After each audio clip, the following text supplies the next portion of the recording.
अध्याय 2 भोजन के घटक। अध्याय 1 में हमने उन खाद्य पदार्थों की सूची बनाई थी जिन्हें हम खाते हैं। भारत के विभिन्न भागों में खाए जाने वाले भिन्न भिन्न व्यंजनों के बारे में भी हमने बताया था तथा इन्हें मानचित्र में अंकित किया था। एक प्रकार के भोजन में चपाती, दाल और बैगन का भरता हो सकता है, तो दूसरे में चावल, सांभर और भिंडी हो सकती है। इसके अतिरिक्त अन्य भोजन में अप्पम, मछली तथा सब्जियां हो सकती हैं। क्रियाकलाप 2।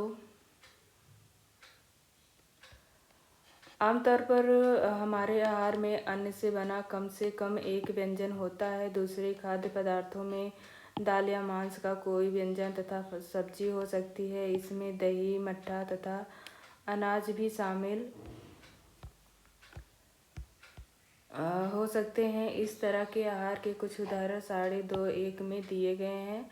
अध्याय 1 में प्रस्तावित क्रियाकलाप 2 में आपके द्वारा सारणी में दर्शाए गए व्यंजन छांटिए। इस सूची में कुछ अन्य व्यंजन जोड़िए तथा 2.1 में दर्शाई गई विधि से पूरक कीजिए। 2.2 विभिन्न क्षेत्रों या राज्यों के कुछ सामान्य भोजन। पंजाब मक्के की रोटी, दाल या मांस का व्यंजन राजमा, सब्जियां सरसों का साग, अन्य व्यंजन दही और घी। आंध्र प्रदेश चावल, अरहर की दाल, रसम, चारू, कुंदरू सब्जी, मट्ठा, घी, अचार।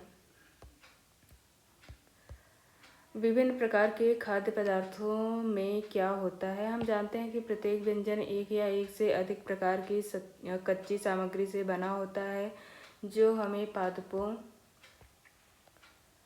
या जंतुओं से मिलते हैं। इस कच्ची सामग्री के संघटक क्या हैं?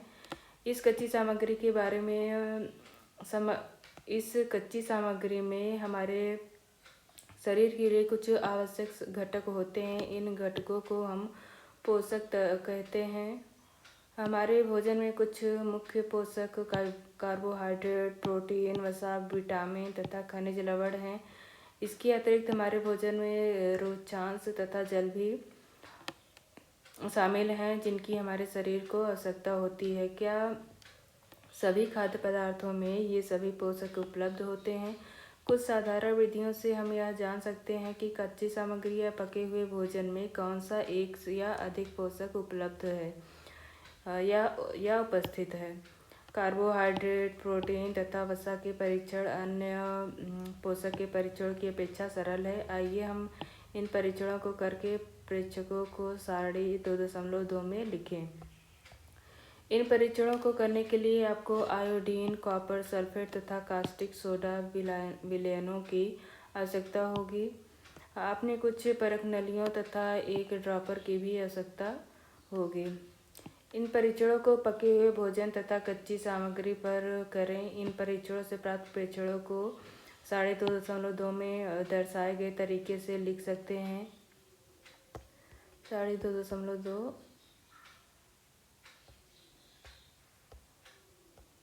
ये है, लिख सकते हैं।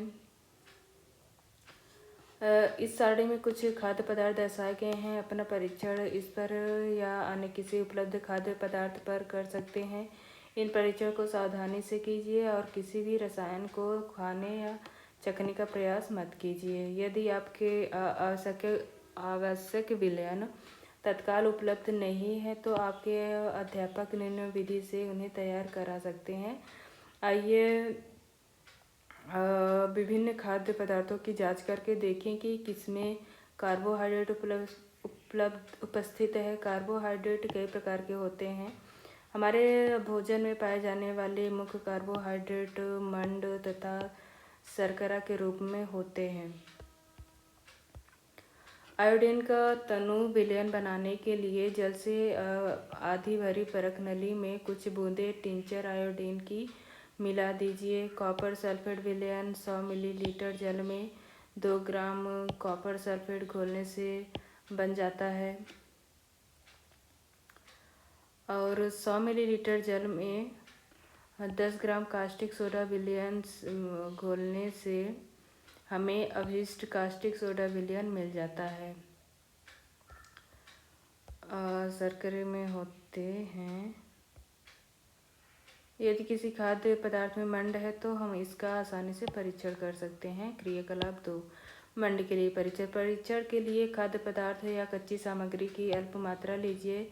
इसमें तनु आयोडीन विलयन की 2 या 3 बूंदें डालें। खाद्य पदार्थ के रंग में होने वाले परिवर्तन को देखिए।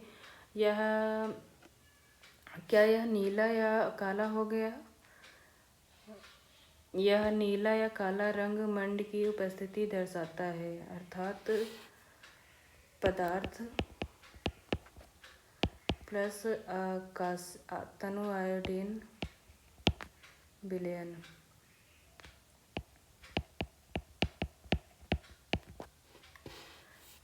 फिर ये इसका रंग, पदार्थ का रंग हो जाएगा काला या नीला, ब्लैक और ब्लू।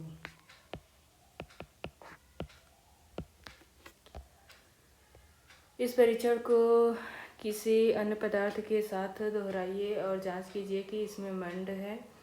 अपने परीक्षण को 2.2 में लिखिए। परीक्षण मंड की जांच।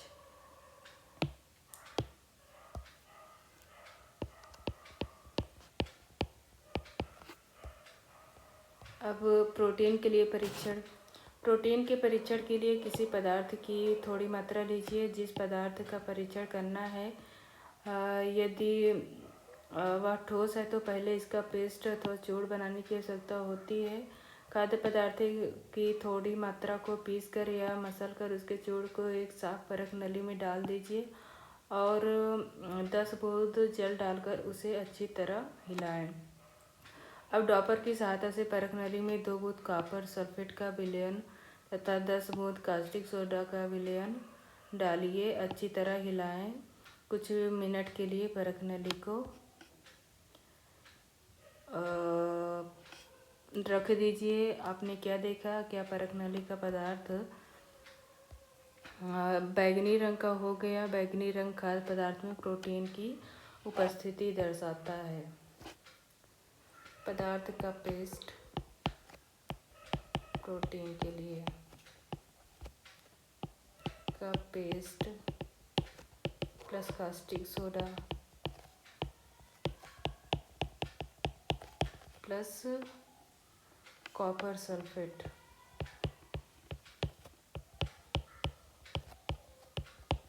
पदार्थ का रंग हो जाएगा बैगनी। अब आप इस परीक्षण को किसी दूसरे पदार्थ के साथ दोहरा सकते हैं। वसा के लिए परीक्षण। खाद्य पदार्थ की अल्प मात्रा लीजिए। इसे एक कागज के टुकड़ों में लपेटकर कूटिए। ध्यान रखें कागज फट ना जाए। अब कागज को सीधा कीजिए तथा ध्यानपूर्वक देखिए क्या इस पर तेल के धब्बे हैं। कागज को किसी प्रकार के प्रकाश के सामने लाएं। क्या आपको इस धब्बे से होकर आने वाला धुंधला प्रकाश दिखाई देता है?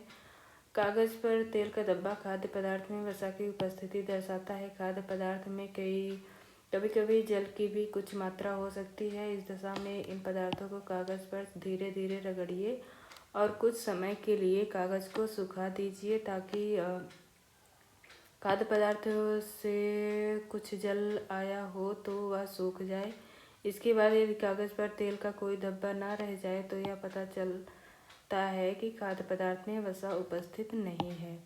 ये परीक्षण क्या दर्शाते हैं? क्या वसा, प्रोटीन तथा मंड उन सभी खाद्य पदार्थों में उपस्थित हैं जिनका आपने परीक्षण किया है? क्या यह पदार्थ खाद्य पदार्थ में एक खाद्य पदार्थ में एक से अधिक पोषक तत्व उपस्थित होते हैं? क्या आपने कोई ऐसा खाद्य पदार्थ पाया जिसमें इनमें से कोई भी पोषक तत्व उपस्थित नहीं हो? हमने 3 पोषक तत्वों कार्बोहाइड्रेट, प्रोटीन तथा वसा के लिए खाद्य पदार्थ का परीक्षण किया था। विटामिन तथा खनिज लवण जैसे अन्य पोषक भी हमारे विभिन्न खाद्य पदार्थों में उपस्थित होते हैं। इन सभी पोषकों को हमें क्यों आवश्यकता होती है? विभिन्न पोषक हमारे शरीर के लिए क्या करते हैं? कार्बोहाइड्रेट मुख्य रूप से हमारे शरीर को ऊर्जा प्रदान करते हैं। वसा से भी ऊर्जा मिलती है। वास्तविकता यह है कि कार्बोहाइड्रेट की तुलना में वसा की समान मात्रा से हमें अधिक ऊर्जा प्राप्त होती है, अर्थात ऊर्जा की मात्रा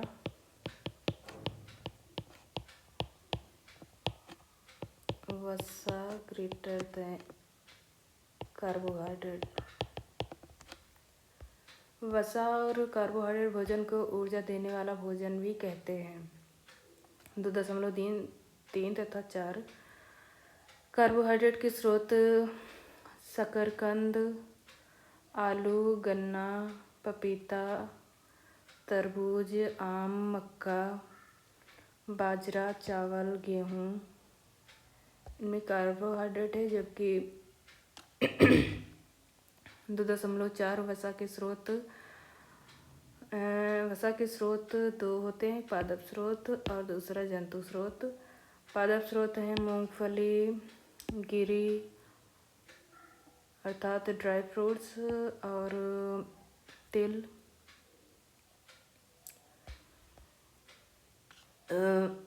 मांस, मछली, अंडे, दूध, घी, मक्खन, क्रीम आदि। प्रोटीन की आवश्यकता शरीर की वृद्धि तथा स्वस्थ रहने के लिए होती है। शरीर वृद्धि और स्वस्थ रहने के लिए होती है। प्रोटीन भोजन को प्रायः शरीर वर्धक भोजन कहते हैं। विटामिन रोगों से हमारे शरीर की रक्षा करती है। विटामिन हमारे आँख, अस्थियों, दांत और मसूड़ों को स्वस्थ रखने में भी सहायता करते हैं। विटामिन कई प्रकार के होते हैं जिन्हें अलग अलग नामों से जाना जाता है। इनमें से कुछ को vitamin A, vitamin B, vitamin C, vitamin D, vitamin E तथा विटामिन के नाम से जाना जाता है। विटामिनों के एक समूह को विटामिन बी कॉम्प्लेक्स कहते हैं। हमारे शरीर को सभी प्रकार की विटामिनों की अल्प मात्रा में आवश्यकता होती है। विटामिन ए हमारी त्वचा तथा आँखों को स्वस्थ रखता है। विटामिन सी बहुत से रोगों से लड़ने में हमारी मदद करता है। विटामिन डी हमारी अस्थियों और दांतों के लिए कैल्शियम का उपयोग करने में हमारे शरीर की आवश्यकता करता है। विभिन्न विटामिनों से भरपूर भोजन चित्र 2.6 से 2.9 में दिखाए गए हैं। एक प्रोटीन के कुछ स्रोत पादप से और जंतु से। प्रोटीन के स्रोत हैं चना, मूंग, तुअर दाल, राजमा, सोयाबीन, मटर। जबकि मांस जंतु से प्राप्त मांस, मछली, पनीर, अंडे, दूध। विटामिन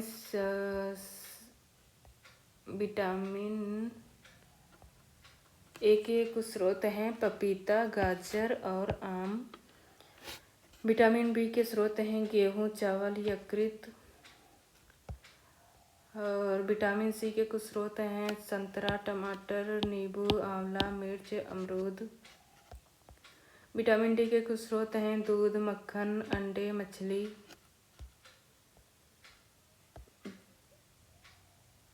आयोडीन के स्रोत हैं पालक, अदरक। फास्फोरस के कुछ स्रोत हैं। आयोडीन के स्रोत मछली, अदरक और पालक। फास्फोरस के कुछ स्रोत हैं दूध, केला, चावल और लोहे के कुछ स्रोत हैं अर्थात आयरन के स्रोत हैं पालक, सेब, यकृत तथा लौकी। कैल्शियम के कुछ स्रोत हैं दूध और अंडे और कुछ खनिज लवण के स्रोत। हमारा शरीर भी सूर्य के प्रकाश की उपस्थिति से विटामिन डी बनाता है। इन दिनों कोई भी सूर्य के प्रकाश में नहीं रह पाता, जिससे लोगों में इसकी कमी हो जाती है।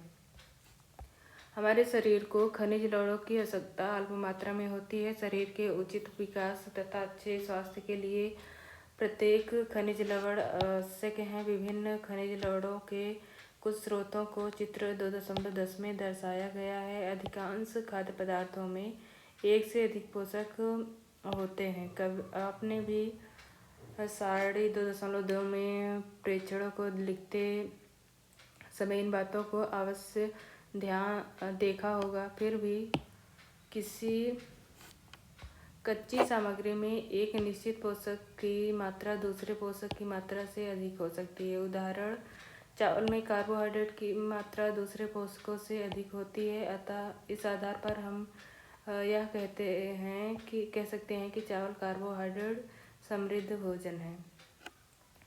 इन पोषकों के अलावा हमारे शरीर को आहारी रेशों तथा जल की भी आवश्यकता होती है। आहारी रेशे रुक्षांश के नाम से भी जाने जाते हैं। हमारे शरीर में रुक्षांश की पूर्ति मुख्यतः पादप उत्पादों से होती है। रुक्षांश में के मुख्य स्रोत साबुत खाद्यान्न, दाल, आलू, ताजे फल तथा सब्जियां हैं। रुक्षांश हमारे शरीर को पोषक प्रदान नहीं करते, फिर भी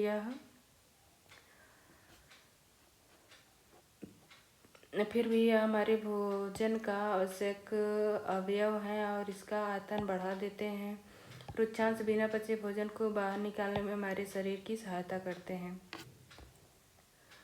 जल भोजन में उपस्थित पोषकों को अवशोषित करने में हमारे शरीर की सहायता करते हैं। यह कुछ अवशिष्ट पदार्थों जैसे कि मूत्र और पसीनों को शरीर से बाहर निकालने में सहायता करते हैं। सामान्यतः हमारे शरीर को जितने जल की आवश्यकता होती है हम उन्हीं वस्तुओं से प्राप्त करते हैं जिन्हें हम द्रव के रूप में लेते हैं, जैसे कि जल, दूध और चाय आदि। इसके अतिरिक्त हम जो भी भोजन पकाते हैं उसमें भी पानी का प्रयोग किया जाता है। आइए देखें कि क्या कोई अन्य स्रोत हमारे शरीर को जल प्रदान करता है। क्रियाकलाप 3। एक टमाटर अथवा नींबू जैसा कोई फल लें, जैसे इसे छोटे छोटे हिस्सों में काट लें। क्या ऐसा करते समय आपके हाथ गीले होते हैं? जब भी आपके घर में किसी फल या सब्जी को काटा, छीला या मसला जाता है तब ध्यानपूर्वक उसका निरीक्षण करें। क्या ऐसा करते समय आपको किसी ऐसे ताज़े फल या सब्जी के बारे में पता चलता है जिसमें पानी की मात्रा नहीं है? हम देखते हैं कि कई खाद्य पदार्थ में जल होता है। कुछ सीमा तक हमारे शरीर के लिए आवश्यक जल की पूर्ति इसी जल से हो जाती है। इसके अतिरिक्त कई खाद्य पदार्थों को पकाते समय हम उसमें जल डालते हैं। संतुलित आहार। सामान्यतः पूरे दिन में जो कुछ भी हम खाते हैं उसे आहार कहते हैं। हमारे शरीर की वृद्धि और अन्य अच्छे स्वास्थ्य को बनाए रखने के लिए हमारे शरीर में वे सभी पोषक तत्व उचित मात्रा में होने चाहिए जिनकी हमारे शरीर को आवश्यकता है। कोई भी पोषक तत्व ना आवश्यकता से अधिक हो और ना ही कम। हमारे आहार में पर्याप्त मात्रा में रुक्षांश तथा जल भी होना चाहिए। इस प्रकार के आहार को संतुलित आहार कहते हैं। क्या आप सोचते हैं कि प्रत्येक आयु वर्ग के लोगों को एक ही प्रकार के आहार की आवश्यकता होती है? क्या आप यह भी सोचते हैं कि हमारा संतुलित आहार हमारे शारीरिक कार्य पर निर्भर करता है? एक सप्ताह की अवधि में आप जो भी खाते हैं उसका एक चार्ट तैयार कीजिए। जांच कीजिए कि प्रतिदिन जो आप भोजन करते हैं क्या उसमें सभी पोषक तत्व उपस्थित हैं। दालें, मूंगफली, सोयाबीन, अंकुरित बीज, मूंग व चना, किण्वित भोजन, दक्षिण भारतीय भोजन जैसे इडली, आटे का मिश्रण, मिस्सी, रोटी, थेपला, अनाज व दालों से बना, केला, पालक, सत्तू, गुड़, उपलब्ध सब्जियां तथा इसी प्रकार के अन्य भोजन कई पोषक उपलब्ध कराते हैं। इसलिए कोई व्यक्ति अल्प व्यय में भी संतुलित आहार खा सकता है। उचित प्रकार का भोजन करना ही पर्याप्त नहीं है, इसे उचित तरीके से पकाना भी चाहिए ताकि इसके पोषक तत्व नष्ट ना हो। क्या आप जानते हैं कि पकाते समय कुछ पोषक नष्ट हो जाते हैं? छिलका उतार कर यदि सब्जियों और फलों को धोया जाता है तो यह संभव है कि उनमें कुछ विटामिन नष्ट हो जाएं। सब्जियों और फलों की त्वचा में कई महत्वपूर्ण विटामिन तथा खनिज लवण होते हैं। चावल और दालों को बार बार धोने से उनमें उपस्थित विटामिन और कुछ खनिज लवण अलग हो जाते हैं। पहली यह जानने के लिए उत्सुक है कि क्या जंतुओं के भोजन में भी ये सभी अवयव होते हैं और क्या यह भी संतुलित भोजन की आवश्यकता होती है, क्या उन्हें भी संतुलित भोजन की आवश्यकता होती है। हम सभी जानते हैं कि पकाने में भोजन का स्वाद बढ़ता है तथा इसे पचाने में आसानी होती है। इसके साथ ही साथ पकाने में कुछ पोषक तत्वों की हानि भी हो सकती है। यदि भोजन पकाने में अत्यधिक जल का उपयोग किया जाता है और बाद में उसे फेंक दिया जाता है तो कई लाभदायक प्रोटीन तथा खनिज लवणों की हानि हो जाती है। पकाने में विटामिन सी आसानी से गर्मी से नष्ट हो जाता है। क्या यह उचित नहीं होगा कि हम अपने आहार में फल और कच्ची सब्जियों को सम्मिलित करें। पूर्वजों ने सोचा कि हम हर समय वसा युक्त खाना ही सर्वोत्तम भोजन है। एक कटोरी कार्बोहाइड्रेट युक्त भोजन की अपेक्षा एक कटोरी वसा युक्त भोजन अधिक ऊर्जा देगा। ऐसा क्या ऐसा नहीं होता है। अतः उसने तली हुई चीज़ें, समोसा, पूरी, मलाई, रबड़ी, पेड़ा आदि प्रचुर वसायुक्त भोजन ही खाया और इसके अलावा कुछ नहीं खाया। क्या आप सोचते हैं कि वह ठीक था? निसंदेह नहीं। इतना अधिक वसायुक्त भोजन खाना हमारे लिए बहुत हानिकारक हो सकता है। हमारे भोजन में वसा की मात्रा अत्यधिक मोटापे का कारण बनती है। अभावजन्य रोग। एक व्यक्ति खाने के लिए पर्याप्त भोजन पा रहा है लेकिन कभी कभी उसके भोजन में किसी विशेष पोषक की कमी हो जाती है। यदि यह कमी लंबे अवधि तक बनी रहती है तो वह व्यक्ति उसके अभाव से ग्रसित हो सकता है। एक या अधिक पोषक तत्वों का अभाव हमारे शरीर में रोग अथवा विकृतियां उत्पन्न कर सकता है। वे रोग जो लंबी अवधि तक पोषकों के अभाव के कारण होते हैं उन्हें अभावजन्य रोग कहते हैं। यदि कोई व्यक्ति अपने भोजन में पर्याप्त प्रोटीन नहीं ले रहा है तो उसे कुछ रोग हो सकते हैं, जैसे वृद्धि का अवरुद्ध होना, चेहरे पर सूजन, बालों के रंग का उड़ना, त्वचा की बीमारियां और पेचिश आदि। यदि प्रोटीन तथा कार्बोहाइड्रेट दोनों ही किसी व्यक्ति के आहार से एक लंबे समय तक अनुपस्थित रहें तो उसकी वृद्धि पूरी तरह अवरुद्ध हो जाती है। ऐसा व्यक्ति बहुत दुबला पतला हो जाएगा। वह इतना दुर्बल हो जाएगा कि चलने में भी असमर्थ होगा।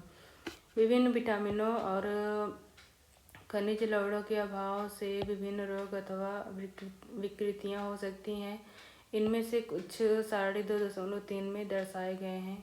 सभी अभावजन्य रोगों की रोकथाम संतुलित आहार लेने से की जा सकती है। इस अध्याय में हमने स्वयं से यह जानने की कोशिश की कि विभिन्न क्षेत्रों के भोजन में